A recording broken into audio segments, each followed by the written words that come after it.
t'honorer là où tu avais été humilié. Lorsque tu vas le chercher.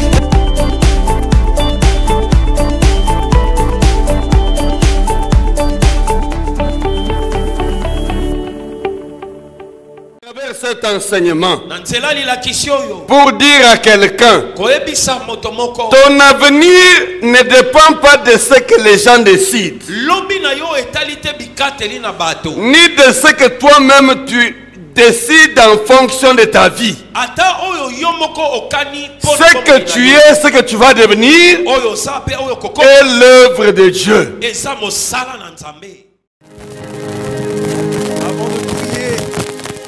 Est-ce qu'on peut donner une offrande royale à notre Dieu, le roi des rois?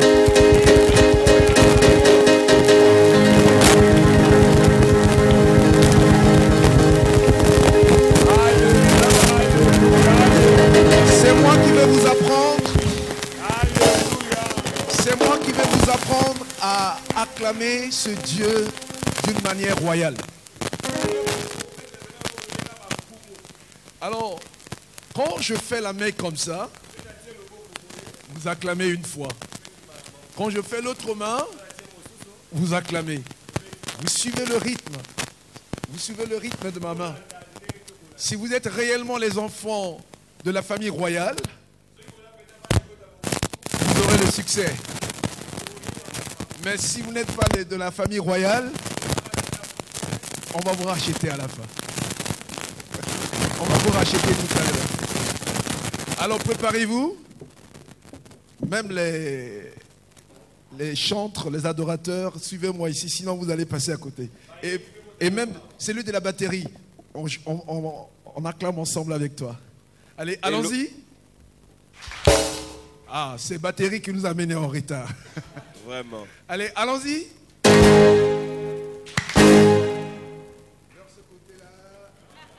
C'est peut-être le pilier là, peut-être. Alléluia. Allez, on recommence.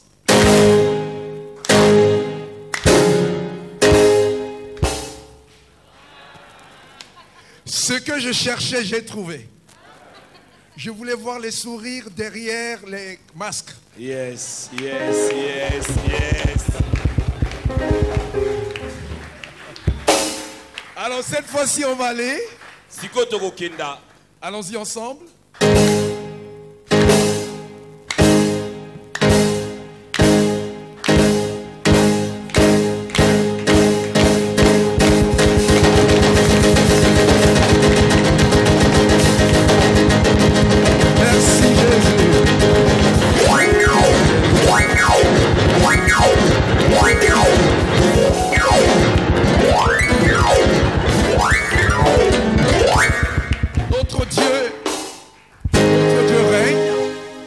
Notre Dieu règne.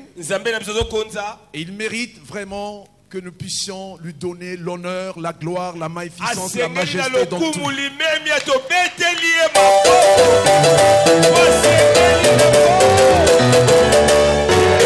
Yes.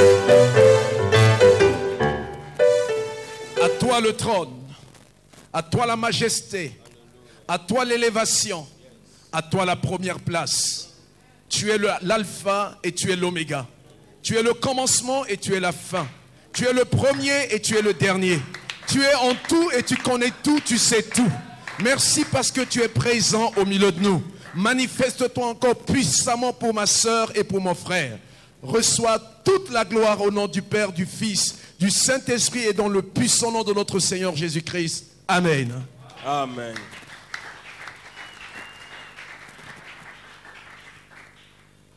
Merci pour ce temps intense de prière que nous venons de passer devant la présence de Dieu. Et Dieu est le rémunérateur de ceux qui le cherchent. Et si vous avez prié de tout votre cœur par la foi, croyez que vos prières sont exaucées. Nous voulons aussi remercier le Seigneur pour la présence de l'homme de Dieu, le pasteur David, qui vient directement du Tiada.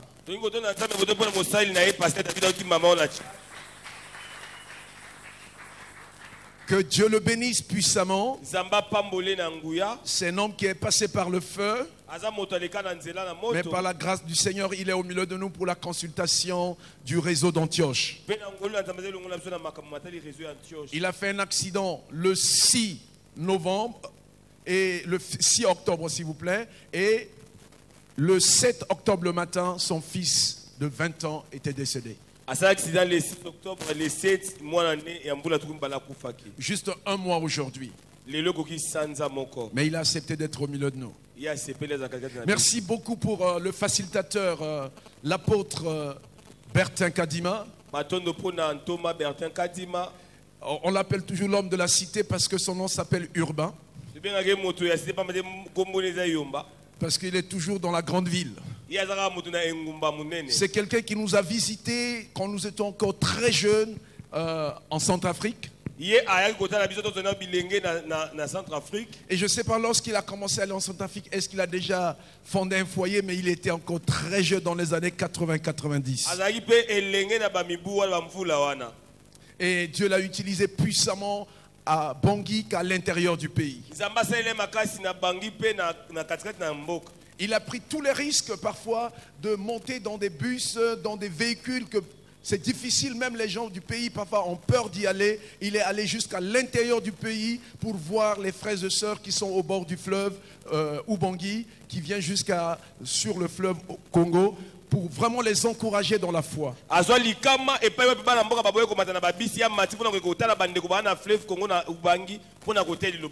Et si nous sommes là, c'est vraiment grâce à sa persévérance et grâce aussi à tout le prix qu'il a payé que nous sommes encore debout et qu'aujourd'hui la famille royale nous rassemble ici dans cette assemblée, que toute la gloire revienne au Seigneur. Amen.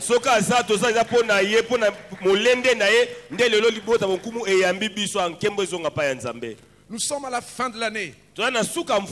Et c'est très important qu'à la fin de l'année, chacun puisse faire auto-évaluation de sa propre vie. Est-ce que j'ai marché selon la volonté de Dieu ou je n'ai pas marché selon la volonté de Dieu? Est-ce que les engagements que j'ai donnés au Seigneur au début de l'année, je les ai respectés ou je ne les ai pas respectés? Est-ce que les objectifs que j'ai fixés, est-ce que ces objectifs sont atteints ou ce ne sont pas encore atteints? Est-ce que j'ai un cœur satisfait ou j'ai encore un cœur lourd pour terminer l'année avec? Mon espoir de cette année a été différé pour l'année prochaine ou mon espoir a été vraiment réalisé par le Seigneur? Voilà pourquoi le Seigneur dans sa grâce a préparé tout ce temps jusqu'à la fin d'année pour vous accompagner dans la prière. Mais bien aimé, je vous ai dit le dimanche passé que loin de Dieu, on le regarde comme un avion qui est éloigné, comme un oiseau dans le ciel. Mais de plus en plus que vous vous approchez de Dieu, il sera comme un grand Boeing. Un grand Dieu qui règne et qui a toute la solution. Déjà vous avez une vision pour l'année prochaine. Que ton Dieu règne.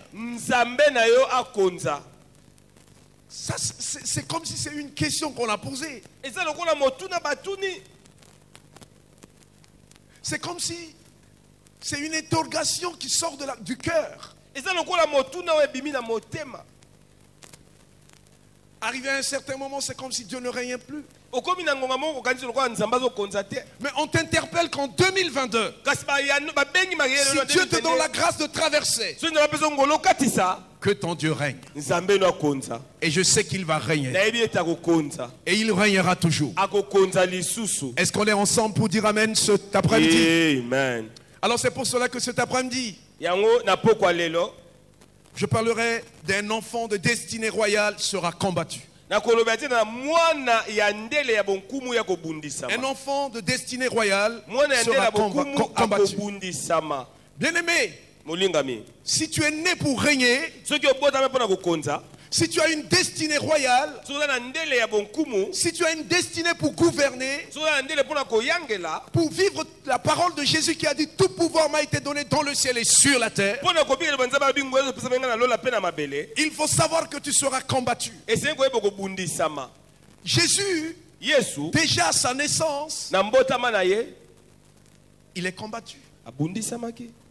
Un roi a dit, allez chercher là où il est né et venez m'informer pour que j'aille aussi l'adorer. Or son cœur c'était pas pour aller l'adorer, c'était pour aller le tuer, c'était pour aller le détruire. Si tu es né avec une destinée, si tu es né pour régner, sois convaincu que ta vie sera attaquée, que ta vie sera combattue. Mais pour cela, j'ai pris un passage que nous allons lire tout à l'heure, et nous allons rester dans ce passage pour parler ensemble, pour réfléchir ensemble. Est-ce que tu as été combattu ou pas? Comment a été ton enfance? Comment a été ta jeunesse? Et comment tu vis aujourd'hui? Comment tu as fondé un foyer? Est-ce que tu es encore dans ce foyer ou pas? Comment tu as commencé à travailler? Est-ce que tu continues à faire le même travail? Est-ce que tu progresses ou tu régresses? Oh, que Dieu nous aide. Nous allons prendre la Bible dans le livre de Juges, au chapitre 14. Nous allons voir un enfant de destinée. Un enfant qui est né pour régner. Un enfant qui est né pour gouverner. Un enfant qui a été préparé depuis par Dieu. Un enfant qui est venu enlever la honte de son père et de sa mère. Parce que le papa était stérile, la maman était stérile.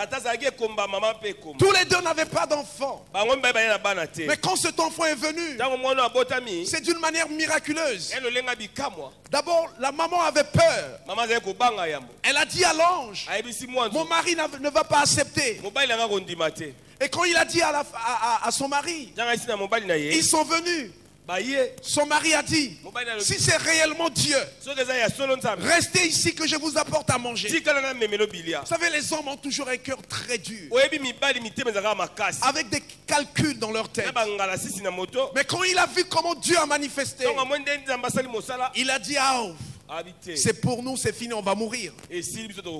Mais sa femme lui a dit non. Si Dieu voulait qu'on puisse mourir, il ne pouvait pas se manifester à nous. Un enfant qu'on a parlé de lui depuis le sein maternel. Un enfant qu'on a donné des instructions le concernant depuis le sein maternel.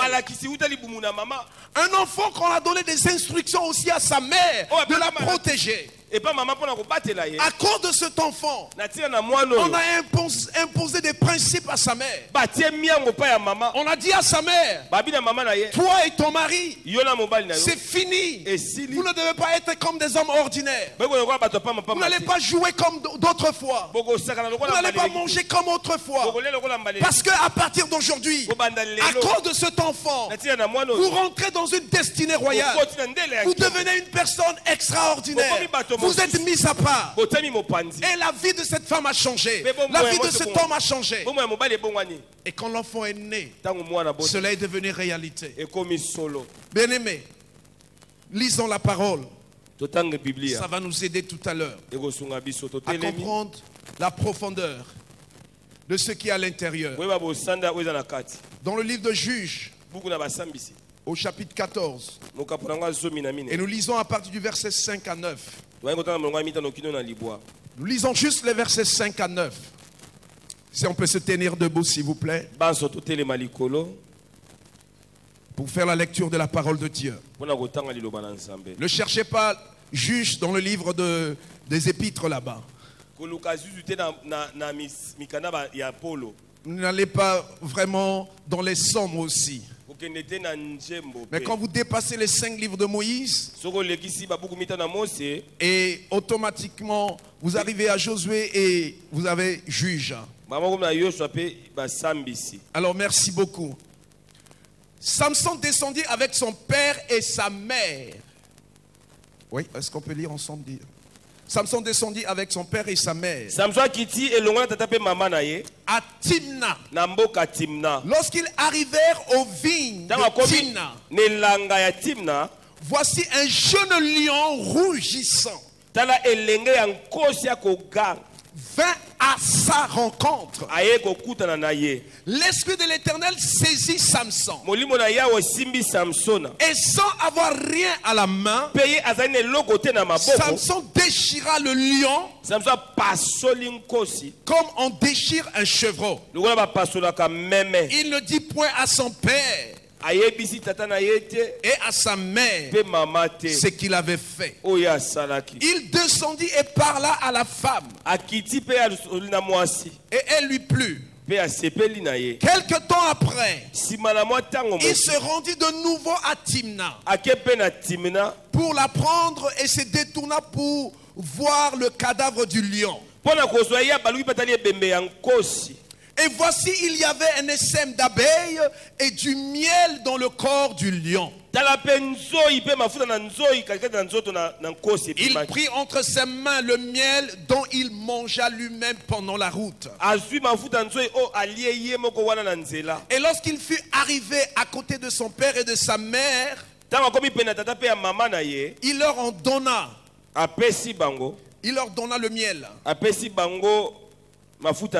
Et ils en mangèrent. Mais il ne leur dit pas qu'il avait pris ce miel dans le corps du lion.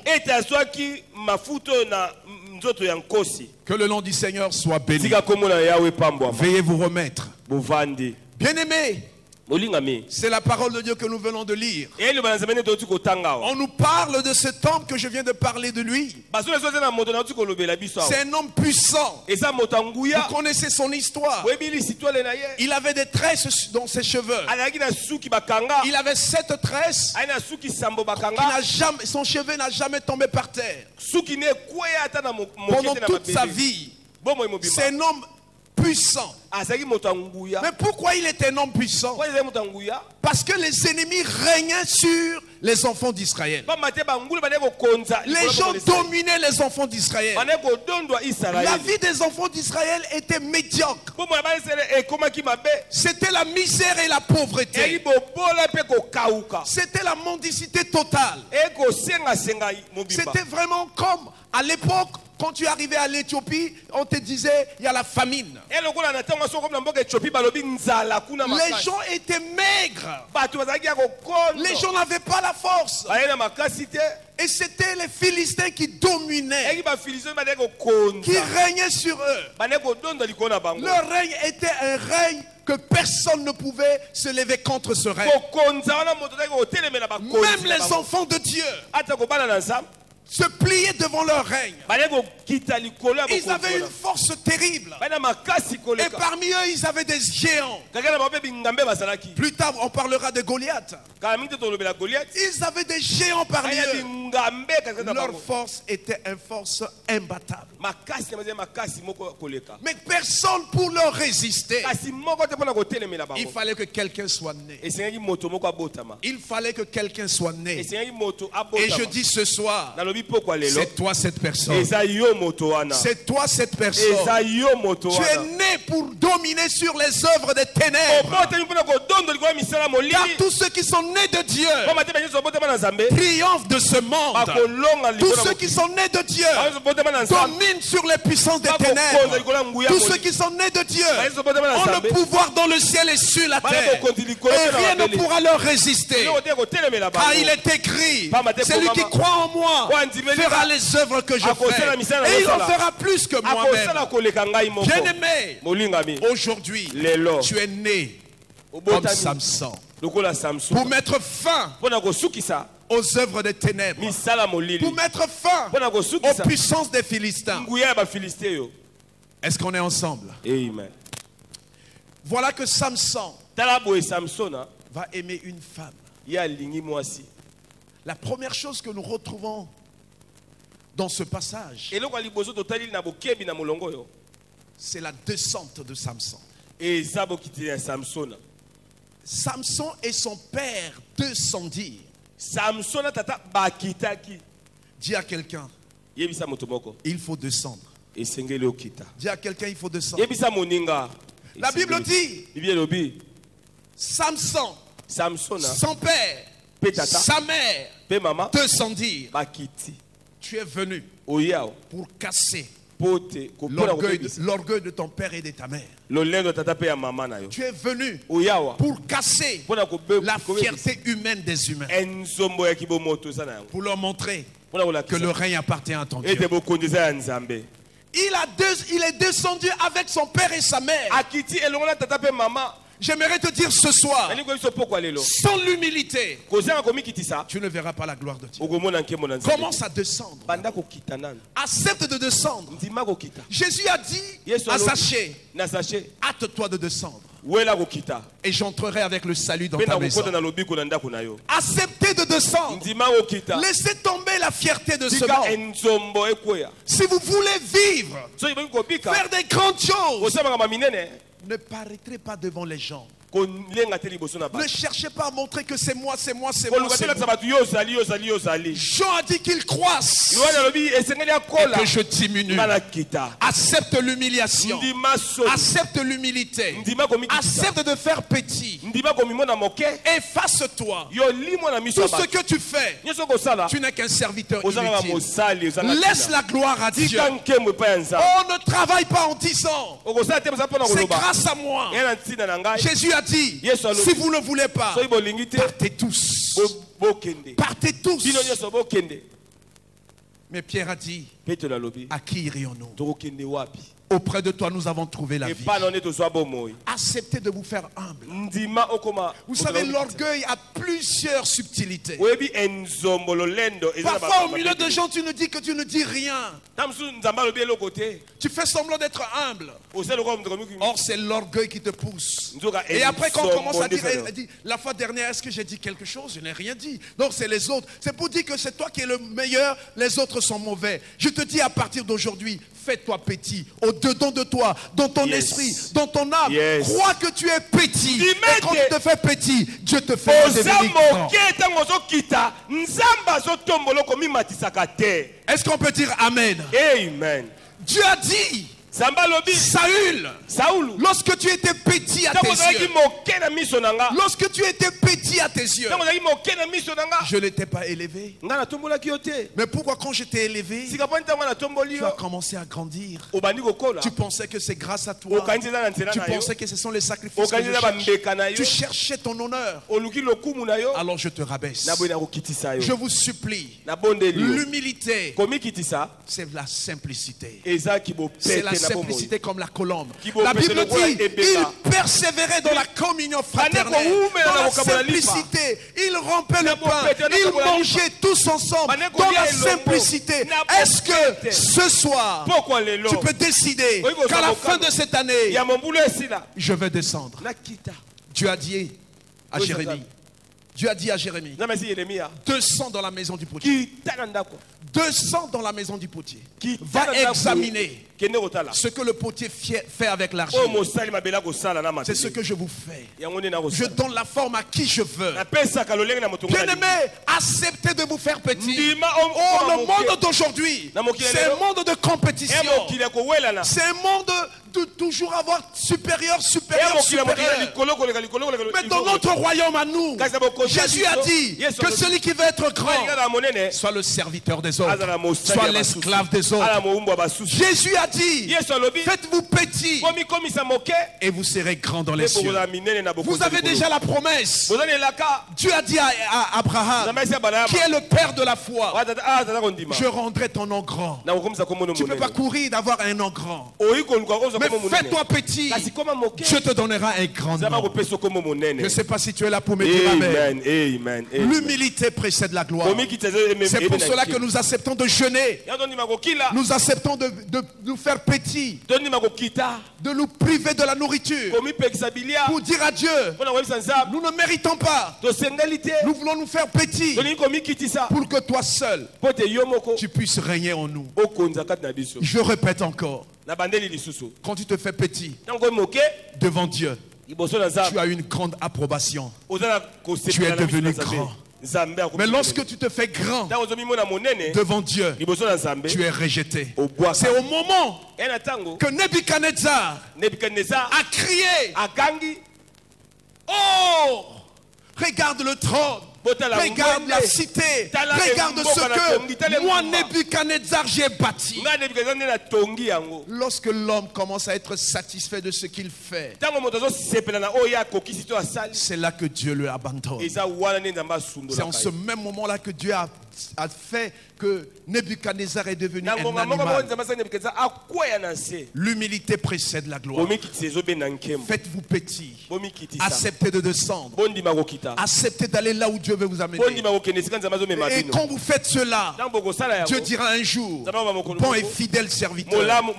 Vous savez, l'humilité, ça t'amène à faire quelque chose qui te dépasse. Humainement, tu ne peux pas le faire. L'humilité, ce n'est pas la faiblesse. L'humilité, ce n'est pas une honte. L'humilité, ce n'est pas se ridiculiser. L'humilité, ce n'est pas la complexité. Oh non, mais moi je suis rien, je suis pas. Là, c'est l'affaire des grands. Non, l'humilité, c'est pas ça. Oh, nous sommes allés dans une grande conférence. Il y avait un jeune qui était venu. Mais le jeune était là. Il était simple. Juste avec un pala, jean, un petit polo. Il était là au milieu de nous. Et un jour, on lui a donné juste 5 minutes de rendre son témoignage. Il a dit: j'ai 30 ans.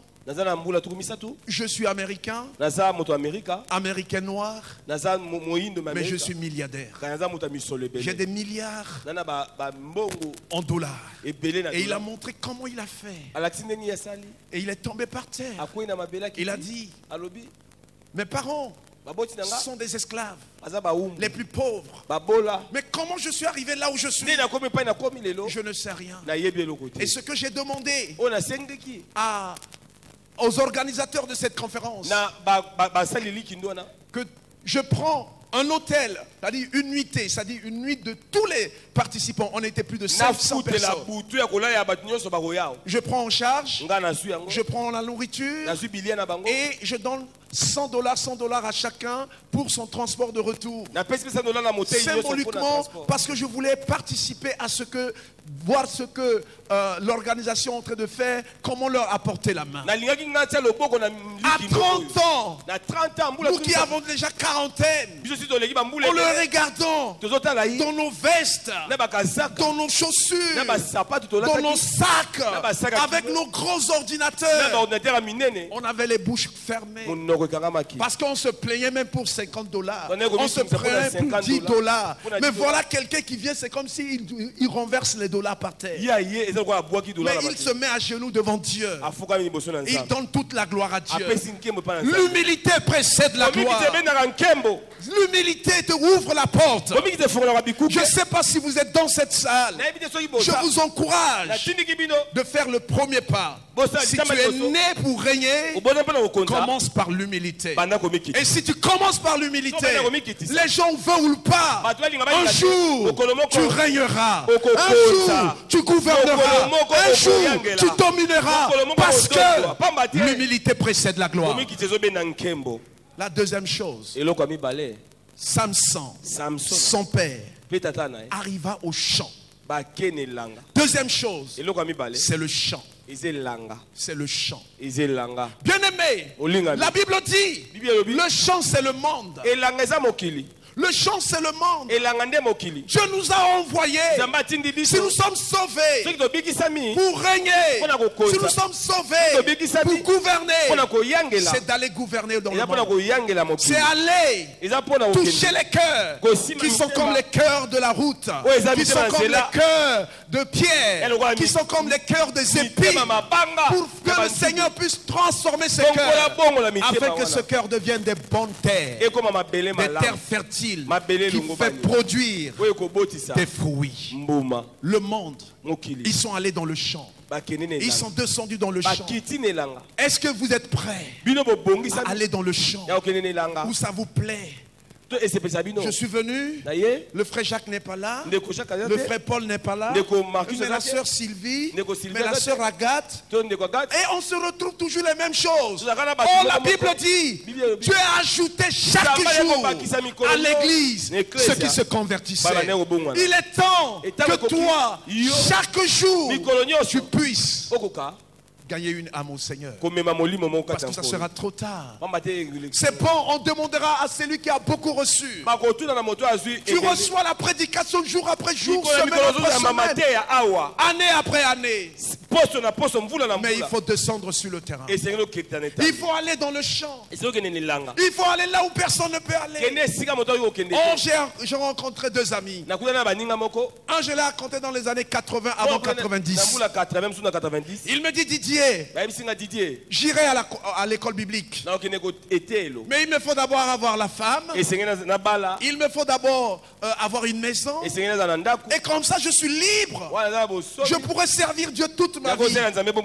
Et il a refusé d'aller à l'école aux mêmes années que je devais aller. Aujourd'hui, il est vivant. Mais il est loin de Dieu. Il ne sert même pas le Seigneur. Il est devenu juste un charpentier. Un jour, on avait un petit coup de travail au niveau de l'église, je l'ai appelé. Et on parlait avec lui.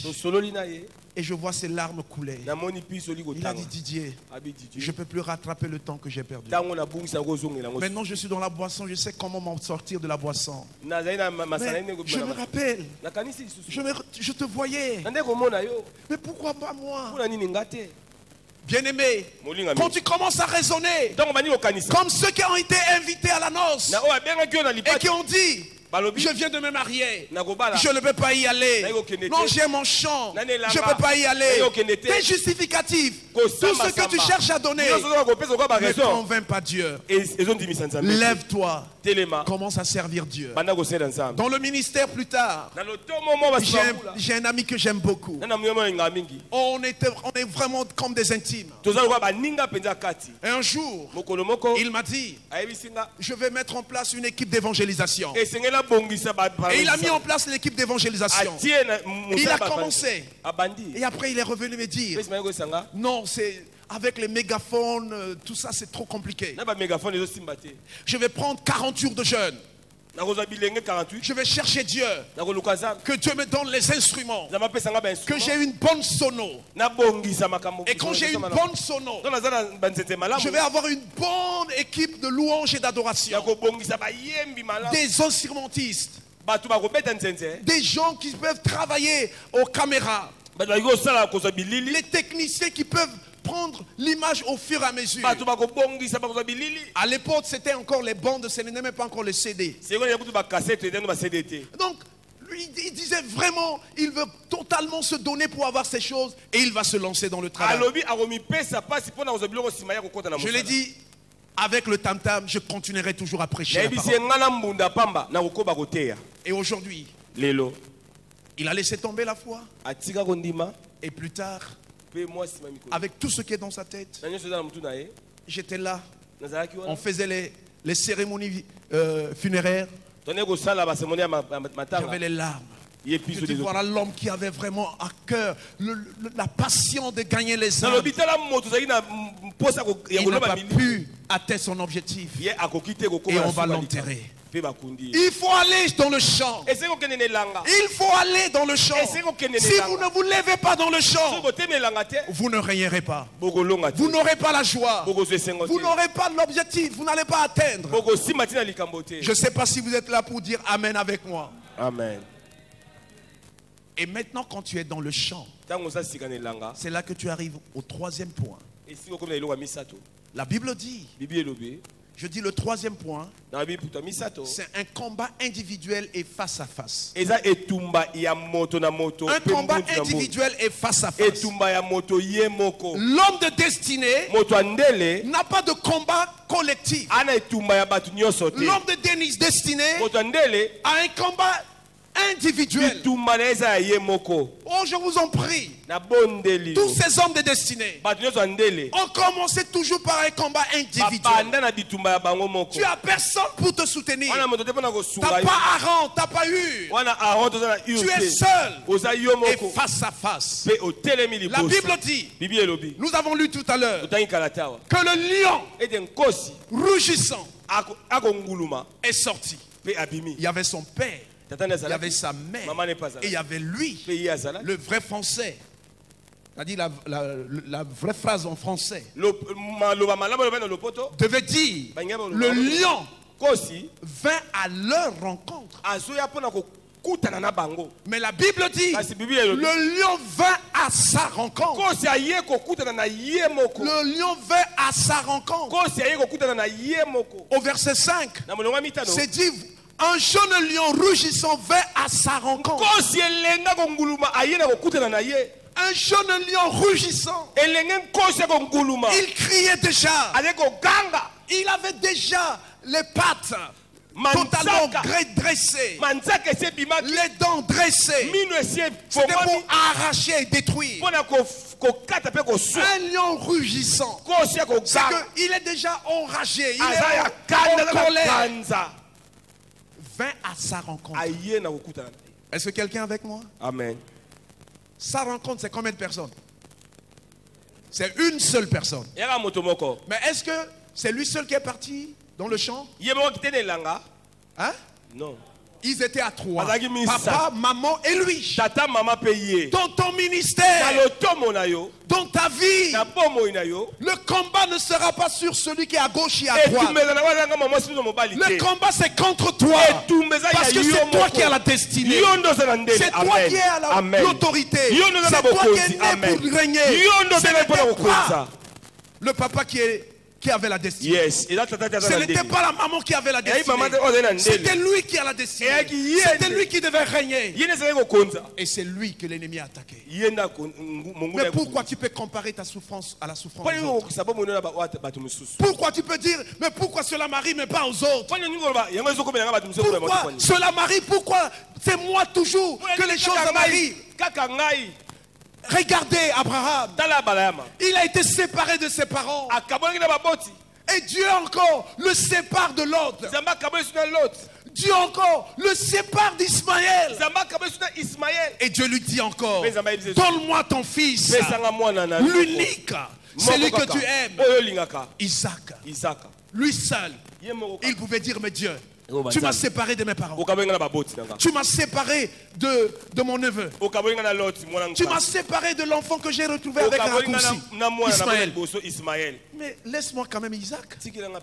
Mais Dieu lui dit, donne-moi Isaac. Bien-aimé, quand tu es dans la marche, quand tu es dans le champ, quand tu commences à servir Dieu, c'est là que l'ennemi se dresse devant toi. C'est là que le combat commence. Mais quand tu ne te lèves pas, le combat ne commencera jamais. Lorsque tu vas commencer à aller en mission, lorsque tu vas commencer à intercéder, lorsque tu vas commencer à servir, même comme protocole, comme chantre, quelle que soit la responsabilité, c'est là que le combat va commencer. C'est là que l'ennemi va mettre fin d'une manière précoce à ton ministère, d'une manière précoce à ta propre vie. Son règne était terminé là. Papa et maman ne sont pas inquiétés. Il y a des gens dans l'église, des années, n'auront pas le combat que toi tu commences à vivre.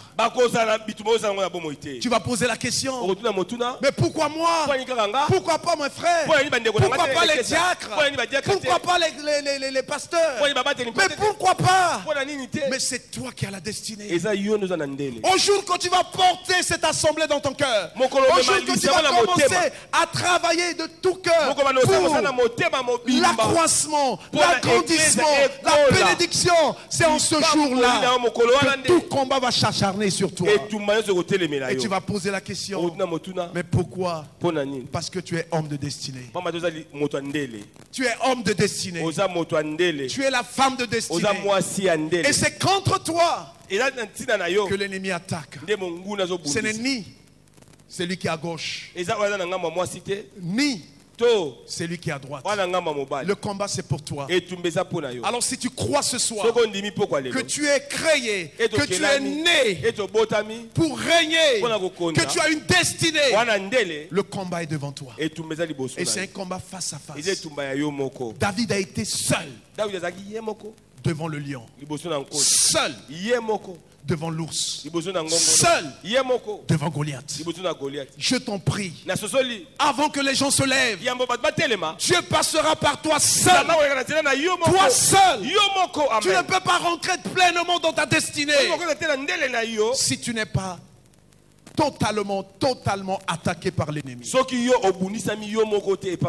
C'est pour cela que j'aimerais te dire, toute élévation, tout succès passe par un test.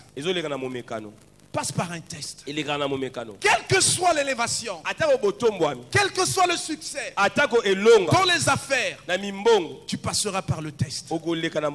Tu passeras par des tests. Et avec Dieu, on ne négocie pas. Si tu échoues, il te dit recommence. Recommence. Mais si tu abandonnes, le diable est dans la joie. Mais n'abandonne jamais. Ne te décourage jamais. Reste attaché. Vas-y. Continue de prier, de parler au Seigneur. Au début de mon ministère, ça fait 30 ans en arrière aujourd'hui, je suis arrivé dans un village. Le village est entouré avec les pygmées. Et l'enfant du responsable était vraiment malade et l'enfant convulsait, l'enfant respirait à demi, il y avait un problème de poumon, un problème vraiment qui est là, c'est plus que l'asthme. C'est comme si c'était une épidémie qui était dans le village. Et beaucoup d'enfants mouraient de cette maladie. Et quand nous sommes arrivés, on nous a apporté l'enfant. Les frères et sœurs qui m'ont aidé à transporter mon sac, ils ont dit non, laissez quand même, notre papa il est fatigué, c'est un jeune, qu'il puisse se doucher avant de commencer. Mais je leur ai dit non, je suis venu pour ça. J'ai pris l'enfant dans ma main, j'ai prié, l'enfant commençait à transpirer, et d'un seul coup l'enfant a vomi. Et après l'enfant a retrouvé la santé. Automatiquement la chaleur est chutée. C'était d'une manière instantanée de voir l'intervention surnaturelle, une guérison divine de la part de Dieu. Quand j'ai vu ça, j'étais totalement dans la joie. Je dis Seigneur, merci, que la gloire te revienne. On se prépare pour aller au bord du fleuve pour se doucher. Au même moment qu'on se préparait pour aller, qu'est-ce qui va se passer? Au même moment, les gens qui étaient là ont couru avec le témoignage. Ils sont allés chez un féticheur. Ils ont dit à un papa qui est diacre dans l'église que ton enfant ne reste pas chez le féticheur. Ramenez l'enfant, parce qu'il y a le pasteur qui est arrivé. Il va prier pour l'enfant. Et en route, on nous a dit, on a amené un enfant sérieusement malade. On a repoussé encore le chemin. Nous sommes retournés. Et quand on est arrivé, j'ai posé quelques questions au papa. Il m'a dit non, nous n'avons jamais été chez un féticheur. Je dis, vous êtes sûr? Oui papa, je suis diacre. Je ne peux pas aller chez un féticheur. Oh, l'enfant était chez le féticheur. Et quand j'ai commencé à prier, en voulant seulement mettre la main sur l'enfant, l'esprit de l'enfant sortait. Et devant mes yeux, l'enfant était mort. Dans ma main. Tu seras attaqué. Tu seras testé dans ton ministère. Ce jour-là, j'étais désemparé. Je dis Seigneur, tu viens de donner la vie. Mais pourquoi? Ah oui, il y a des gens qui sont là, qui ne sont pas dans la vérité de Dieu. Heureusement, le village allait me lyncher. Mais ils ont su que le papa de l'enfant a menti, que l'enfant était chez le féticheur avant de venir. Ça coûte quoi de dire la vérité? Le mensonge nous amène très loin et attire encore la malédiction comme chez Ananias et Saphira. Tout succès, toute élévation passera par un chemin de test. Et quand tu remportes le test, ça sera un grand témoignage. Un témoignage vivant. Parce qu'il n'y a pas un témoignage sans test. Je vous en supplie. Oh, face à face. Face à face, tu seras seul dans ta chambre, seul dans ton bureau, seul, je ne sais pas où, dans ton cœur, personne à côté. Ni le pasteur, ni personne. Mais la quatrième chose, oh, c'est très important. C'est la partie essentielle. Quand tu es attaqué, comment s'en sortir? La quatrième chose, la Bible dit, la main vide. La main vide. Dis à quelqu'un la main vide. Bien-aimé, quand vous comptez sur votre capacité, quand vous comptez sur votre intelligence, quand vous comptez sur vos moyens, vous mettez Dieu hors de vous. Quand quelque chose arrive, tu fais comme les disciples. Tu cherches d'abord la solution. Ils ont ouvert le voile. Ils ont cherché à empêcher le vent. Mais ils n'ont pas pu. C'est plus tard qu'ils vont se tourner vers Dieu. Beaucoup de chrétiens aujourd'hui, ils commencent d'abord à chercher leur propre raison, à chercher leur propre solution, à chercher à se contenter. La personne dit, oh Dieu, je crois que tu peux faire quelque chose, en sachant qu'il a déjà $200 dans son compte. Et il sait que même quand on demande, il va prendre ces $200. Mais quand tu n'as rien, rien, la main vide, c'est là que Dieu se manifeste. Pierre a dit, nous n'avons ni or ni argent. Aujourd'hui, l'église a l'or, l'église a l'argent, l'église a tout. L'église a tout aujourd'hui. Mais est-ce que ce qui s'est passé peut se passer encore aujourd'hui? C'est ça le problème. Nous n'avons ni or ni argent, rien, mais vide. Il faut accepter parfois de dire que tu n'es rien. Paul a dit, je suis ce que je suis par la grâce. Ce n'est pas par mes mérites. Je n'ai pas fait un concours pour devenir ce que je suis. C'est une grâce de Dieu. Aujourd'hui, il faut étaler tout ce que tu as comme diplôme pour être respecté dans la société. Aujourd'hui, il faut rouler la plus dernière voiture qui est dans le pays afin que tu puisses créer un événement qu'on parle de toi. Aujourd'hui, les jeunes filles et les jeunes garçons ne peuvent pas rester dans la chasteté jusqu'au mariage parce que de la manière qu'on prépare le mariage, de la dot, qu'on prépare le mariage, de la cérémonie, waouh, les jeunes disent, mais si c'est comme ça, hey, chez nous, la seule chose, c'est d'aller coucher avec la fille. Et quand la fille tombe enceinte, et quand elle est enceinte, les parents chassent la fille de la maison et l'homme récupère sa femme et ils continuent leur vie. Et dans la fornication, je vous en supplie, aujourd'hui, c'est la comparaison. Aujourd'hui, c'est la comparaison. Les gens veulent montrer que oui, moi j'ai ceci, j'ai cela. On a doté l'enfant de tel avec 1500 ou $2000, $3000. Mon enfant aussi sera doté avec $5000. Non, rien dans la main. Rien dans la main. Rien.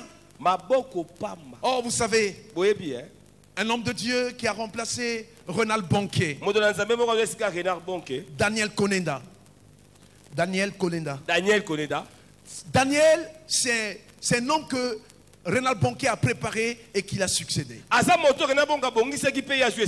Il a dit, il est arrivé en Inde. Il prêchait la parole. Il annonçait la puissance de Dieu. Tous les serviteurs de Dieu étaient là. Pendant 3 jours. Il était concentré. Il ne mangeait pas bien. Il était dans la prière. Parce qu'il fallait communiquer quelque chose à ces hommes de Dieu. Et le dernier jour, il a dit qu'il a travaillé jusqu'à 23 heures. Et il a eu faim. Son interprète est parti. Et il dit maintenant à son chauffeur, accompagne-moi dans un restaurant. Et il a dit avec le chauffeur, ce ne sont que des signes. Parce que le chauffeur ne parle pas en anglais. Donc c'est difficile. Donc lui, il connaissait moi aussi la langue des Indiens.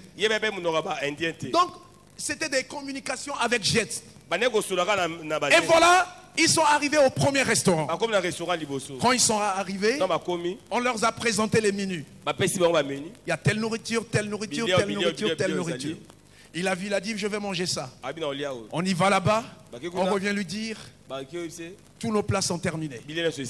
C'est demain qu'on va préparer des nouveaux plats. Il a dit, mais j'ai faim. Le chauffeur l'a dit, quelque part ici, il y a encore un autre restaurant. Il a dit, ils sont partis pour le second restaurant. Arrivé là-bas, le monsieur a dit, le dernier plat vient d'être servi. On est en train de fermer le restaurant. Il n'y a rien à manger. Je ne sais pas si vous êtes avec moi. Amen. Il sort encore pour le troisième restaurant.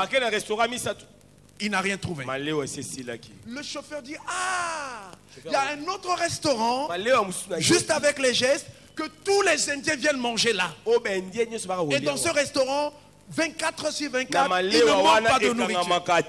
Il a dit, bon, allons-y. Et ils sont allés.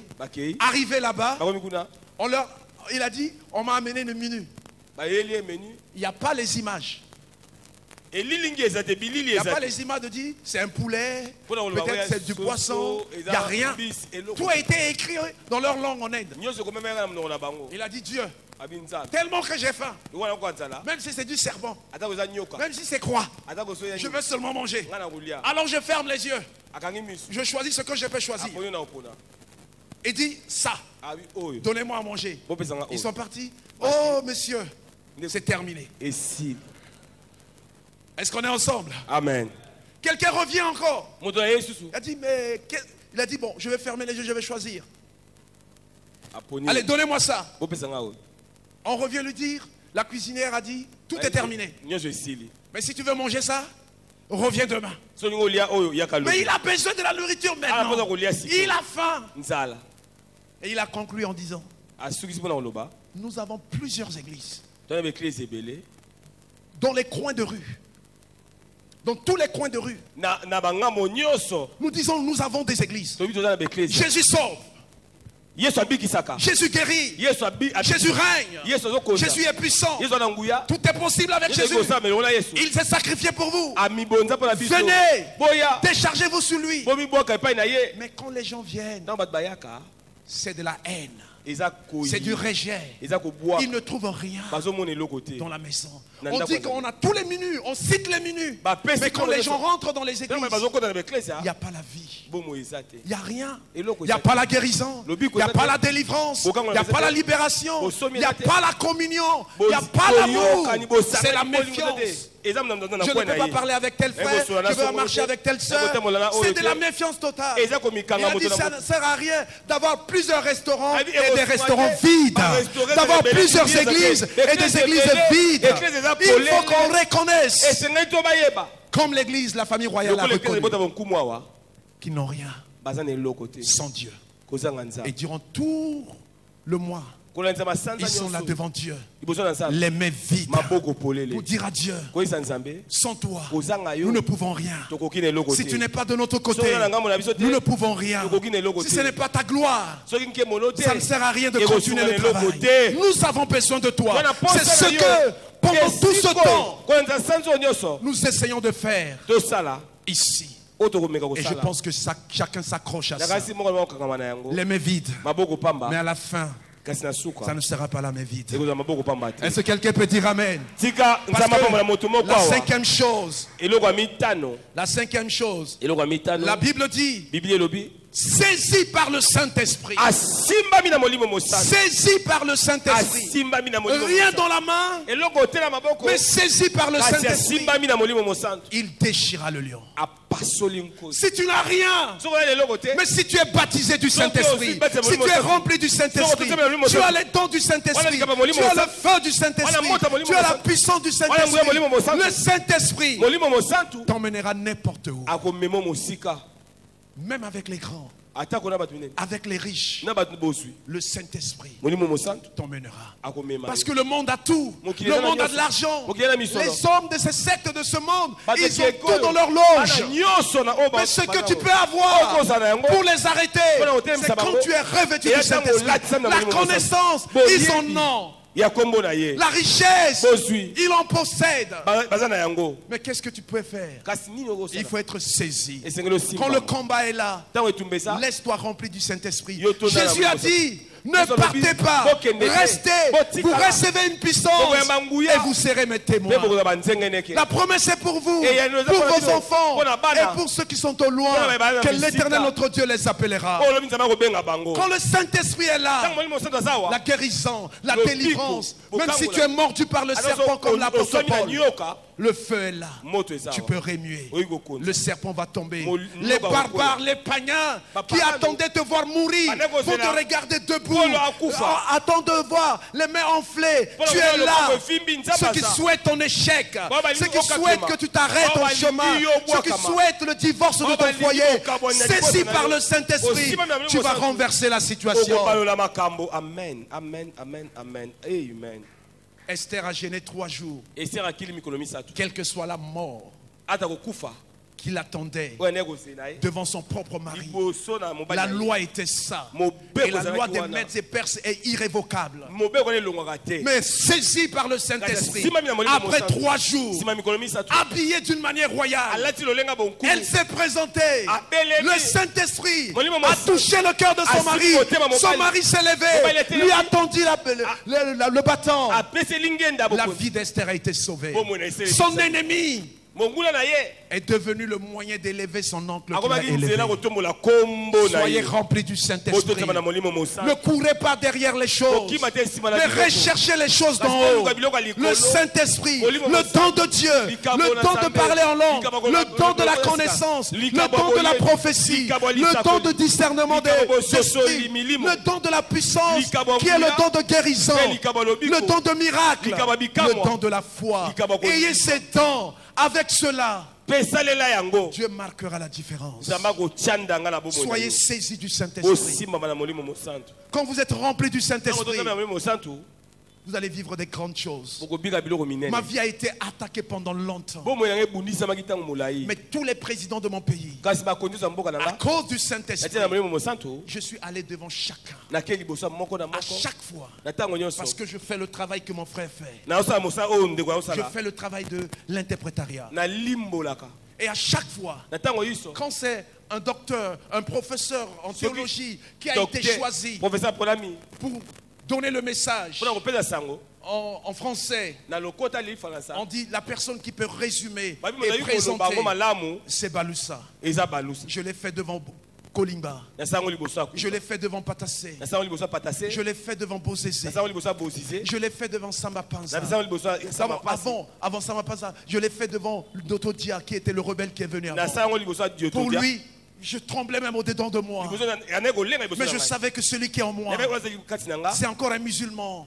Dieu me donnera la parole de lui parler. Quand ils ont fini de donner les messages, il fallait que je parle en sango clairement. Et c'est devant les dignitaires que je dois parler. Et Samapaza est venu. C'est la même chose. Et Touadéra 2 fois déjà. Je vous en prie. Le Saint-Esprit, quand tu es saisi de lui, quelles que soient les difficultés, les combats qui sont devant toi, tu vas les déchirer pour avancer. Tu vas les déchirer pour aller de l'avant. Et c'est quelqu'un avec moi pour dire amen. Soyez remplis du Saint-Esprit. Désirez le Saint-Esprit. Jésus a dit que celui qui a soif, qu'il vienne la source, qu'il vienne boire. Le dernier jour, il parlait du Saint-Esprit et des fleuves d'eau couleront de son sang.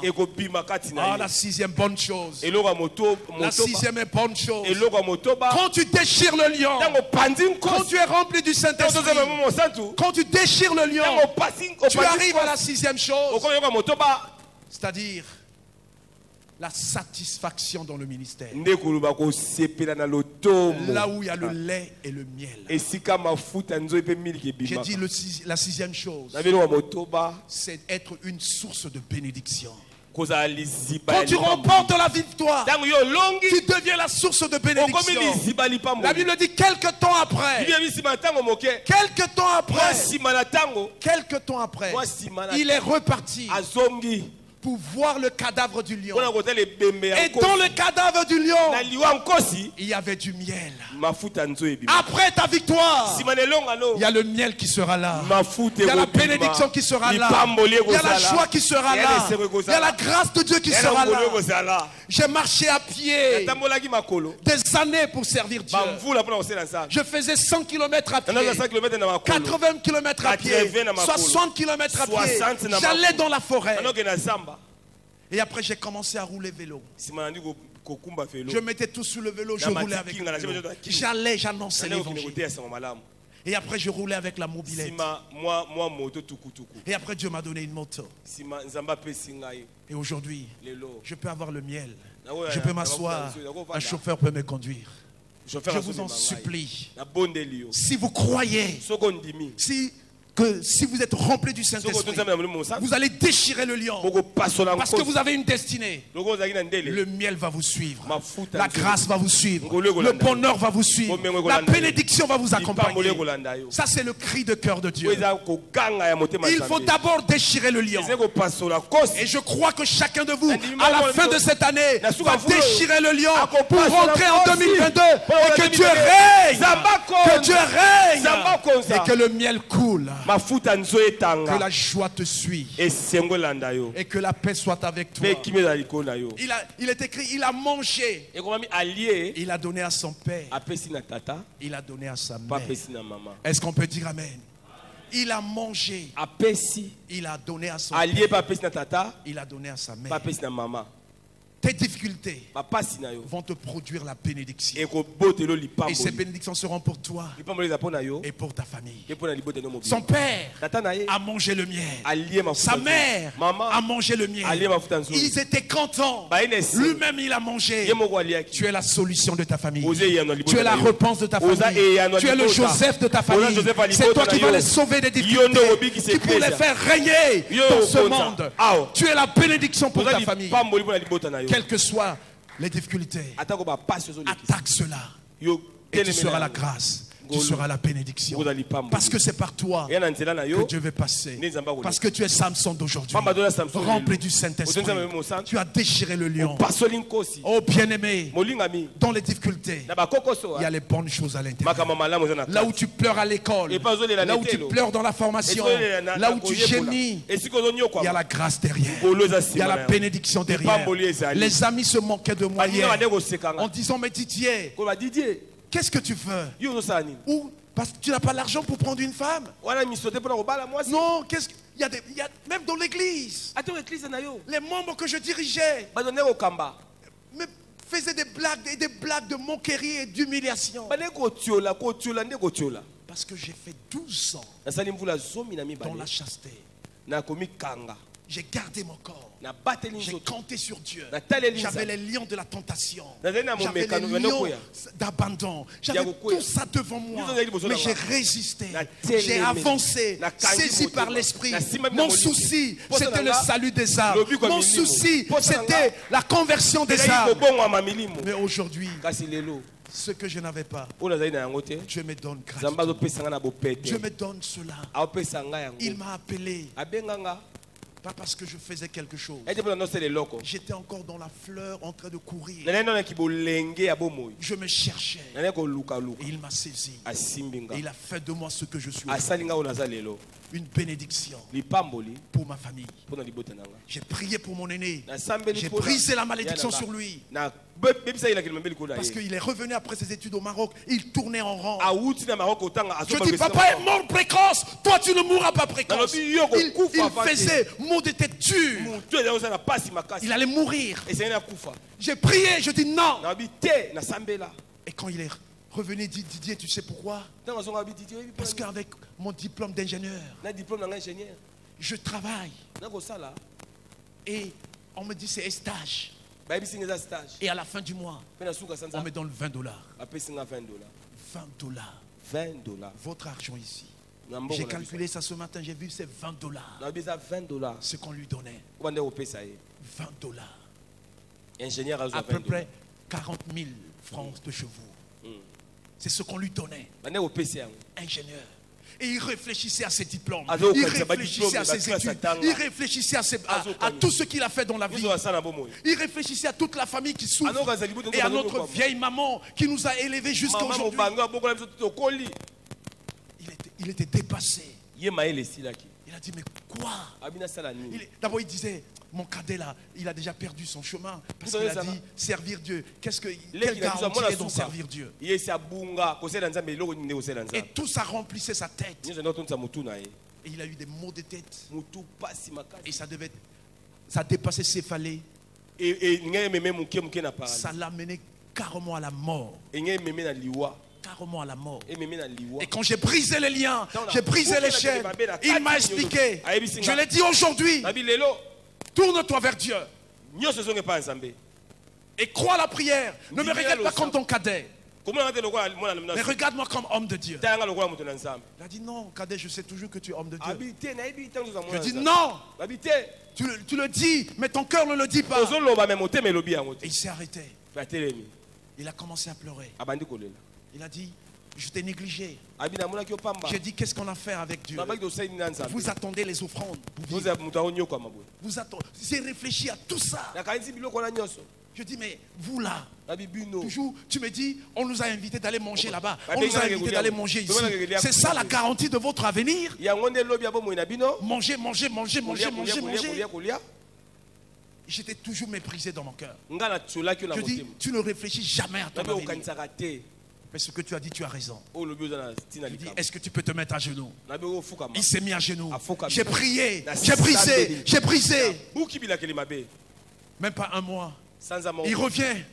Il me dit, cadet, je dois aller faire un test. Je dis, oublie que je suis cadet. Crois que je suis homme de Dieu. Est-ce qu'on peut dire amen? Amen. Il a dit, oui, je crois, pasteur, je crois. Je dis, bon, on va prier. J'ai prié pour lui. Il est parti faire le test. Ça a marché. On l'a envoyé en province. On lui a donné un salaire. Et dès que la guerre est venue, ils ont déporté la société au Sénégal. Et lui-même, on l'a amené au Sénégal. Et aujourd'hui, sa femme, ses enfants et ma vieille maman, qui a plus de 80 ans, est avec lui là-bas. Parce que quand tu deviens la source, tu bénis tous tes frères, tu bénis toutes tes soeurs, tu bénis tout le monde. Il a dit seulement, apôtre, Thomas, achète un billet pour maman. Fais-lui le passeport, achète seulement un billet aller. Je vais prendre le reste ici. Elle va rester avec moi. Parce que chaque fois, on m'appelle qu'elle est malade. Tu viens prier, tu achètes les médicaments. Elle vient, je vais faire le bilan total au niveau de Sénégal. Et depuis décembre 2019, elle est partie là-bas jusqu'aujourd'hui, 2 ans aujourd'hui. Je vous en supplie, si elle restait avec moi, je l'enterrais déjà. Parce que la réalité du pays, c'est pas ça. Je vous en supplie, vous serez une bénédiction. Vous allez manger, vos parents vont manger, vous allez manger, vos frères et sœurs vont manger, vous allez manger, l'église va manger, vous allez manger, le pays va manger, parce que vous avez accepté de payer le prix. Et je termine. La dernière chose, c'est la discrétion. C'est la discrétion.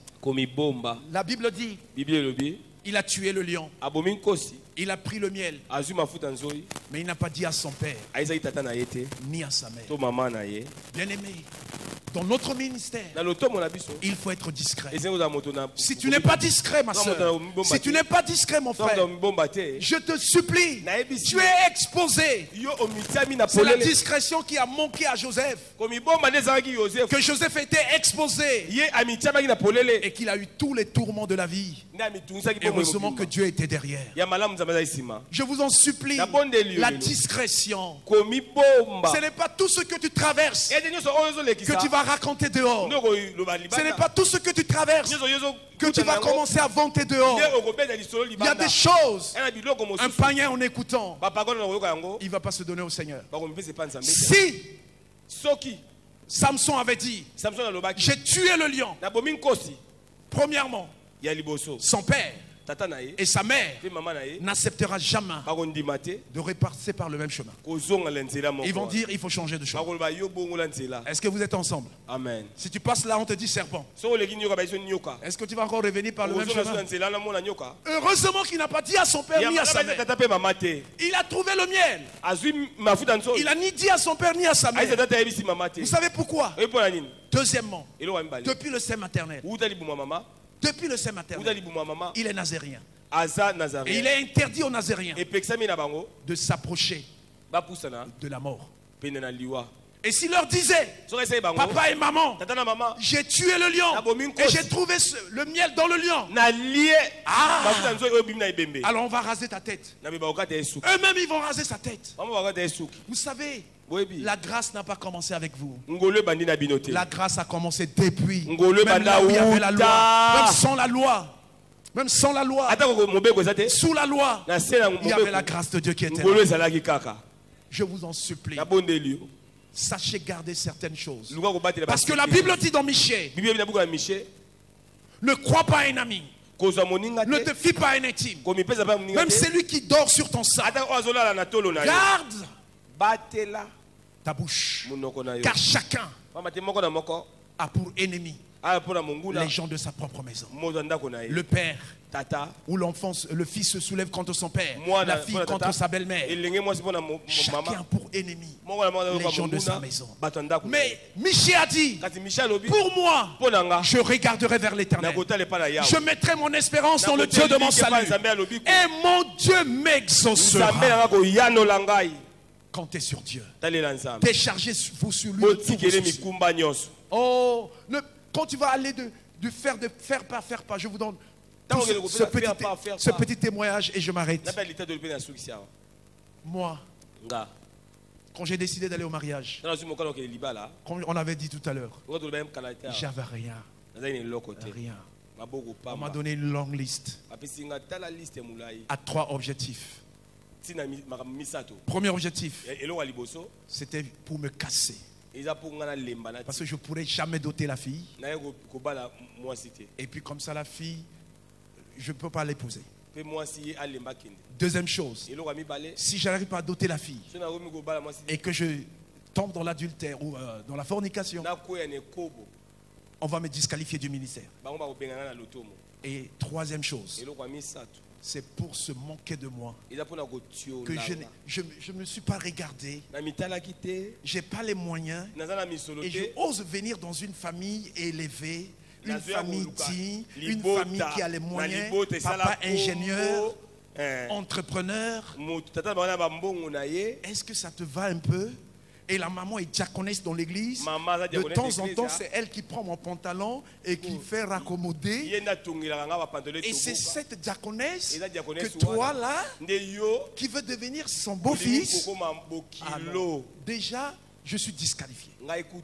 Quand j'ai vu toutes les listes, je dis Seigneur, ils m'ont dit, on ne présentera jamais votre fiançaille. Le papa m'a dit comme ça ouvertement. On ne présentera pas votre fiançailles pour ne pas que tu prends le nom de ma fille pour les faire part. J'ai l'honneur, je veux me marier. Ce n'est pas avec le nom de ma fille que tu vas quémander l'argent. Bien-aimé, je suis revenu vers Dieu. Ce que je vous dis aujourd'hui, je ne sais pas si je le dis souvent. Comme je t'ai dit, il faut être discret. Comme je suis loin de leurs oreilles, je peux vous le dire. Je suis retourné devant Dieu. J'ai commencé à prier. Et quand ils ont senti que je suis déterminé, le père m'appelle. Ma fille est en terminale. Elle doit faire le bac cette année. Alors, vous allez commencer votre fiançailles lorsqu'elle aura sa licence. 3 ans encore. Je dis, oh Dieu, fais quelque chose. Et après, j'ai tout rassemblé. Et heureusement, la femme, elle m'aimait aussi. J'ai dit toujours aux jeunes, si vous voulez vous marier, la base, ce n'est pas les biens, c'est d'abord le cœur. Est-ce qu'on peut dire Amen? Amen. Et elle a dit, Didier, même si je réussis dans mes études, mes parents vont manger que les miettes. C'est d'abord mon foyer. Alors j'aimerais te dire, est-ce que ce qu'on t'a demandé, tu as déjà ça? Je dis j'ai ça. Mais j'avais pas retour. Mais je dis j'ai ça. Et l'argent qu'on t'a demandé, je dis j'ai ça. Il a dit bon, si c'est ça, je vais dire au grand frère de mon père, parce qu'il respecte beaucoup son grand frère. Je vais lui dire ça, et puis les choses vont commencer. Elle est partie dire, et son grand frère vient dire, mais non, il faut laisser les enfants. Elle dit, oui, bon, il vient. Avant le jour de la dot, jusqu'au jour de la dot, Dieu a complété tout ce que je voulais avoir. Rien n'est resté. Rien. Au contraire, avec des bonus. Mais le père a dit non. On ne fera pas la dot chez moi. Parce que pour lui, ça sera la honte. Je ne vais pas amener tout ce qu'on a demandé. Il a dit, on va faire ça chez mon grand frère. Nous sommes allés chez mon grand frère. C'est là-bas. Il était là. Il est venu débrailler. Juste avec Abacoste. Lui qui aime beaucoup fierté là. Il est venu simplement comme ça. On était venu. On a commencé à faire déblayer les choses. Jusqu'au bout. On a donné les bonus. Et un parent qui s'est levé. Il a dit, bon, on a demandé ça, c'est un truc de tradition. Il a dit qu'il est pasteur. Il ne veut pas amener les choses de la tradition. Il a apporté de l'argent. Il a dit qu'il a beaucoup d'argent. Nous demandons qu'il puisse payer une amende. C'est là que mon beau-père se lève. Il a dit non, non, non, non, il a beaucoup fait. Ça va, ça va, ça va, ça va. Et je dis alléluia. Et le jour du mariage, c'est lui qui a organisé la soirée. C'est lui qui a tout fait. Il y a des moments difficiles que tu traverses dans la vie. Non, parle pas à gauche, non, cours pas à droite. On m'a abandonné, on m'a laissé. Je fais tout, personne. Sois discret. Sois confiant avec Dieu. Ta destinée s'éclatera. Et tu régneras avec ton Dieu. Tu régneras avec ton Dieu. Et tu seras la source de bénédiction pour tous ceux qui sont autour de toi. Que ceux qui ont des oreilles n'ont qu'à entendre. Et que Dieu vous bénisse richement. Soyez comblés, soyez débordés et recevez toute la grâce de Dieu, toute la bénédiction de Dieu. Avant qu'on se tienne debout, avant, restez assis. Est-ce qu'il y a les leaders de cette assemblée qui sont venus à la prière ce soir? Vous qui êtes des leaders sur des femmes, sur des jeunes, sur des enfants, diaconat pastoral. Si vous êtes là, venez devant s'il vous plaît. Venez ici vite devant. Parce que c'est vous que le combat commence par vous. Que le Seigneur vous donne d'abord la victoire. Merci Jésus. Le lion viendra contre vous. Le lion ne viendra pas contre l'église tout entière. C'est contre vous que le lion va venir. Poussez un peu devant le pasteur, ne vous en faites pas. Voilà, merci beaucoup. Le pasteur vous a déjà fait de la place. Venez un peu devant. Le combat de cette assemblée, c'est sur vous. Et c'est vous que l'ennemi cherchera à détruire, à nuire. Mais que le Saint-Esprit descend sur vous. Afin que quel que soit l'obstacle, que vous déchirez le lion, que vous remportez la victoire, afin que l'église puisse en bénéficier. Mettez les 2 mains sur votre tête.